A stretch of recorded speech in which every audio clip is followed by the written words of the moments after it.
Hello friends, welcome to our YouTube channel लच for success. दोस्तों, आज हम पढ़ेंगे फ्रेंच रिवॉल्यूशन यानी फ्रांस की क्रांति। दोस्तों, क्लास 9th और क्लास 10th दोनों में कुछ कुछ फ्रांस के क्रांति के बारे में दिया हुआ है। आज हम फ्रेंच रिवॉल्यूशन के बारे में बात करेंगे। दोस्तों, 1789 से लेकर 1799 तक यानी 1789 से लेकर 1799 तक 10 साल के पीरियड में फ्रेंच रिवॉल्यूशन होता है। आखिर फ्रेंच रिवॉल्यूशन होने का क्या कॉज था, क्या कारण था, आज आइए जानेंगे। कैसे फ्रांस में इतनी बड़ी क्रांति हो गई, कैसे वहां के लोगों ने राजा को ही भगा दिया, ये राजा को ही गिलोटिन कर दिया, और यहां तक कि बेरोजगारी, भूखमरी इतनी ज्यादा बढ़ चुकी थी, एम्प्लॉयमेंट एकदम नहीं था वहां पे। तो इस वजह से राजा के खिलाफ लोग ब्रेड के लिए सड़कों पे उतर गए और राजा के खिलाफ इतनी बड़ी क्रांति कर दी। दोस्तों, आज हम उसी क्रांति को आराम से पढ़ेंगे और समझेंगे कि आखिर फ्रेंच रिवॉल्यूशन क्यों हुआ था। आइए देखते हैं, कुछ पॉइंट मैंने नोट कर दिए हैं, आपको मैं एक एक पॉइंट करके समझाऊंगा।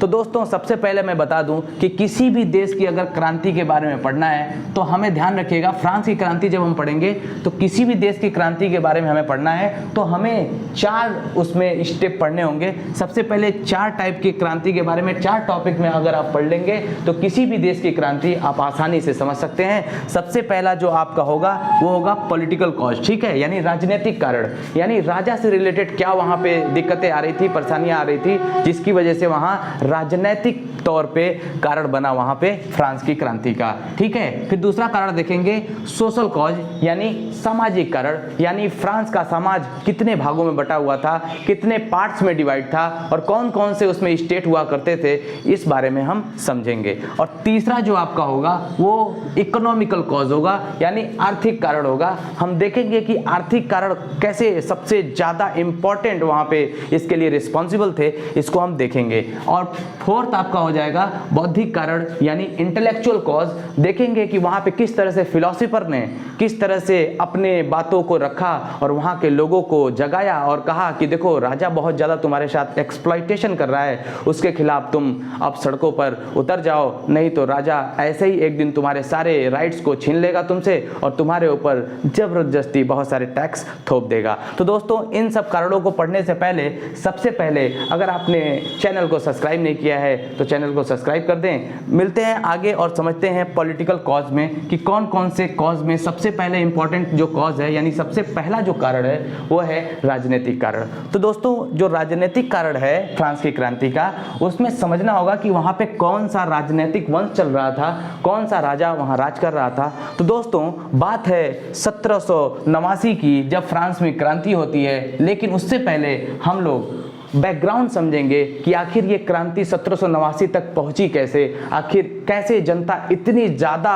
गुस्से में आ गई कि उसने फ्रांस की राजा के खिलाफ इतनी बड़ी क्रांति कर दी। तो दोस्तों, स्टार्टिंग से देखेंगे। सबसे पहले पॉलिटिकल कॉज में देखते हैं। तो दोस्तों, उस समय जो राजशाही चल रहा था फ्रांस में, वो चल रहा था बार्बन वंश, ठीक है। जैसे गुलाम वंश, जैसे मुगल वंश चलता था भारत में, उसी समय फ्रांस में बार्बन वंश उसी तरह से चलता था, ठीक है। तो बार्बन वंश का उस वक्त राजा राज करता था जिसका नाम था लुई 14। क्या नाम था? लुई 14। दोस्तों, लुई 14 14वां लुई बहुत ही तगड़ा शासक था, बहुत ही स्ट्रॉन्गेस्ट इसको एडमिनिस्ट्रेटर माना जाता है, क्योंकि इसके समय में दोस्तों ये लगभग 70 साल तक ये राजा रहता है। इसके समय में बहुत सारे युद्ध जो है फ्रांस जीत लेता है और जिसकी वजह से फ्रांस पे कर्ज भी बहुत ज़्यादा लाद दिया जाता है। क्यों?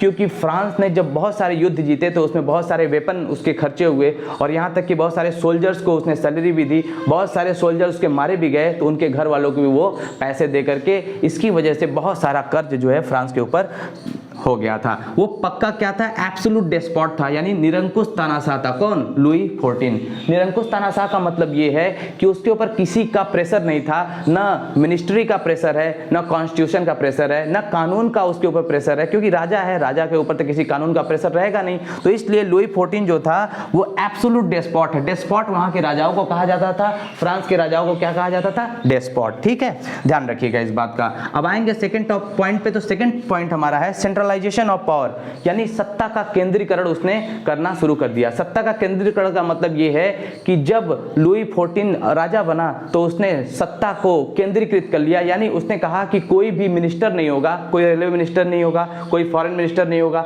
सारे पोर्टफोलियो यानी सारे केंद्र में सारा वो था, यानी सारे मिनिस्ट्री को उसने अपने हाथ में ले लिया था। तो इस तरह से आप समझ सकते हैं। और आगे अगर देखेंगे पॉइंट, तो अगला है fought many Wars and France in डेब्ट, यानी बहुत सारे युद्ध उसने किए और फ्रांस जिसकी वजह से कर्ज में चला गया। क्योंकि जैसा कि मैंने अभी आपको बताया कि क्योंकि फ्रांस में लुई 14 जब राजा बना तो उसने बहुत सारे देशों पे अटैक करके फ्रांस को जिताया तो जरूर, लेकिन उसकी वजह से बहुत सारे कर्ज भी फ्रांस के ऊपर लाद दिए। तो जाहिर सी बात है, जब फ्रांस कर्ज में डूब गया तो वो कैसे उसकी वसूली करेगा? वो लोगों से करेगा, जनता से करेगा। क्यों? क्योंकि जनता से ही लास्ट में टैक्स वसूल करके उस कर्ज को वो खत्म करेगा। ठीक है, तो फ्रांस में उस वक्त जो मुद्रा चल रही थी दोस्तों, वो मुद्रा का नाम लिब्रे था। क्या था? लिब्रे। ध्यान रखिएगा, लिब्रे वहां की मुद्रा नाम था, यानी वहां की करेंसी जो थी वो लिब्रे थी। फ्रांस की क्रांति अगर आप पढ़ रहे हैं तो सबसे पहले ये भी ध्यान देना होगा। देखिए, कभी भी एसएसटी पढ़ रहे हैं तो 3 चीज का रूल होता है। कैसे? कोई भी एक कंट्री अगर आए तो उसका कैपिटल और करेंसी दोनों याद रखिए आप। जैसे फ्रांस आया है तो फ्रांस की कैपिटल हो जाएगी पेरिस और करेंसी हो जाएगा वहां का, अभी फिलहाल में यूरो है। उस समय जब क्रांति चल रही थी तो वहां की करेंसी लिब्रे हुआ करती थी। ठीक है दोस्तों, चलिए आगे चलते हैं और जानते हैं लुई 15 के बारे में। लुई 15 कैसा राजा था, इसके बारे में हम लोग समझेंगे। देखिए, लुई 15 जो था एक वीक एडमिनिस्ट्रेटर था, यानी एक कमजोर शासक था, जो कि ध्यान रखिएगा, इसमें मैं सन लिख देता हूं, ये राजा बना था 1715 से लेकर के, ध्यान रखिएगा दोस्तों, 1715 से लेके 1774 तक। ठीक है, ये राजा कब बना था? 1715 से लेकर के 1774 तक, 1715 से लेकर 1774 तक ये राजा बना। और मैं एक बात आपको बता दूं, लुई 14 के मरने के बाद जो राजा बना वो बना लुई 15। ठीक है, और ये बहुत बड़ा कमजोर शासक था, जिसकी वजह से फ्रांस को उसकी बहुत बड़ी हानि उठानी पड़ी। कैसे? क्योंकि ये जब शासक था तो फ्रांस और ब्रिटेन के बीच 7 साल तक वॉर चला था, यानी 7 साल तक युद्ध चला था, जिसकी वजह से क्या हुआ, फ्रांस बहुत बड़े कर्ज में डूब गया, क्योंकि फ्रांस 7 वर्षीय युद्ध में ब्रिटेन से हार चुका था। दोस्तों मैं बता दूं, ये युद्ध जो चला था 7 वर्षीय युद्ध, ये चला था 1756 से लेके 1763 तक। ठीक है, ध्यान रखिएगा, 1756 से लेकर के 1763 तक 7 साल तक टोटल युद्ध चला था। किसके बीच चला था? ये चला था ब्रिटेन और फ्रांस के बीच। किसके बीच? ब्रिटेन और फ्रांस। ध्यान रखिएगा। अब इसमें क्या होता है, ब्रिटेन ने फ्रांस को हरा दिया। क्यों? क्योंकि ऑलरेडी लुई 15 जो है एक वीक एडमिनिस्ट्रेटर है, एक बहुत ज़्यादा कमज़ोर शासक है, जिसकी वजह से ब्रिटेन जब फ्रांस को हरा देता है तो फ्रांस के लोग जो है, वो राजा जो लुई 15 रहता है उसके खिलाफ बहुत ज़्यादा क्रोधित हो जाते हैं। और क्रोधित होने के बाद, यानी गुस्से में, वो इस शासक को हटाना चाहते हैं। क्यों? क्योंकि जब ये हार जाता है तो लोग गुस्से भी होते हैं, क्योंकि टैक्स बहुत ज़्यादा उसने बढ़ा दिया होता है। क्योंकि 7 साल के युद्ध में फ्रांस को बहुत ज़्यादा तगड़ी हानि होती है, बहुत ज़्यादा लॉस होता है, क्योंकि इसके बहुत सारे सैनिक तो मारे ही जाते हैं, और यहाँ तक कि यहाँ उसने बहुत सारे टैक्स को भी बढ़ाना शुरू कर दिया था। क्योंकि 7 साल का युद्ध एक लंबा समय होता है। उसी समय ध्यान रखिएगा, भारत में एक बहुत बड़ा लड़ाई हो रहा था फ्रांस में। ध्यान रखिएगा, उसको कहते हैं बैटल ऑफ प्लासी। क्या कहते हैं? Battle of Plassey.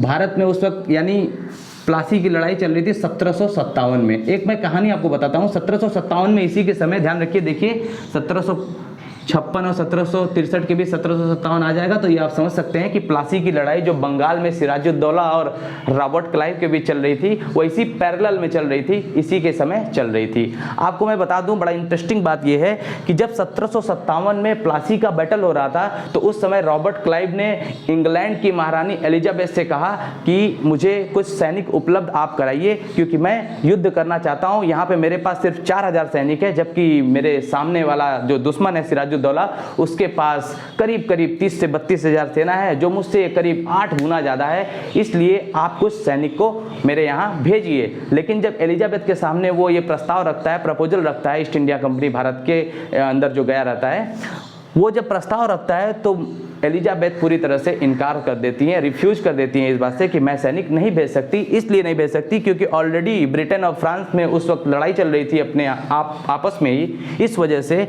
वो बैटल ऑफ प्लासी में रॉबर्ट क्लाइव को मना कर देती है और रॉबर्ट क्लाइव कहता है कि भाई साहब अब तो हमारे पास कोई चारा ही नहीं है, किसी तरह साम दाम दंड भेद अपना करके प्लासी की लड़ाई उसने सिराजुद्दौला को हरा दिया। कैसे हरा दिया? क्योंकि उसके एक सिपाही जिसका नाम था मीर जाफर, उसको उसने अपने में मिला लिया था और आखिर में युद्ध के दिन उसने अपने मालिक सिराजुद्दौला को धोखा दिया और इस तरह से रॉबर्ट क्लाइव ने प्लासी की लड़ाई में बुरी तरह से सिराजुद्दौला को हरा दिया। तो इस तरह से आप समझ सकते हैं ये कहानी है प्लासी की लड़ाई की, लेकिन ये थोड़ा अलग है उससे। मैंने एक इन्फॉर्मेशन था तो मैंने बता दिया। तो लुई 15 जब राजा बनता है तो बहुत ज़्यादा इंग्लैंड से हारने के बाद फ्रांस बहुत ज़्यादा कर्ज में डूब जाता है और जब कर्ज में डूबता है तो दोस्तों ध्यान रखिएगा ये 7 ईयर वॉर में हारने के बाद और ज़्यादा कर्ज बढ़ जाता है फ्रांस के ऊपर, क्योंकि जैसा कि मैंने पहले बताया कि लुई 14 के ऊपर पहले से ही लुई 14 की वजह से कर्ज में डूब गया था फ्रांस। अब लुई 15 आया, वो भी 7 साल का युद्ध हार गया ब्रिटेन से। अब और ज़्यादा कर्ज जो है फ्रांस के ऊपर बढ़ रहा है। धीमे धीमे जो दिक्कतें हैं फ्रांस की वो बढ़ रही हैं। लोगों के ऊपर जो टैक्स सिस्टम है वो धीमे धीमे उनसे वसूला जा रहा है, जिसकी वजह से फ्रांस में अब अनएम्प्लॉयमेंट यानी बेरोजगारी, वहाँ पे इकोनॉमिकल क्राइसिस यानी आर्थिक तंगी अब धीमे धीमे वहाँ पे फैलने लग रही है, क्योंकि लोगों से जब ज़्यादा टैक्स बढ़ा करके वसूला जाएगा तो फ्रांस की स्थिति धीमे धीमे खराब होती जा रही है और वहाँ के लोग अपने राजा से धीमे धीमे दुखी होते जा रहे हैं। तो इस प्रोसेस में धीमे धीमे फ्रांस की क्रांति के समय लोग आगे बढ़ते हैं। दोस्तों ऐसा ही वीडियो चलते हैं, सेकंड पार्ट में हम अपलोड करेंगे आगे। तब तक के लिए मिलते हैं अगले वीडियो में। चैनल को सब्सक्राइब करें। धन्यवाद।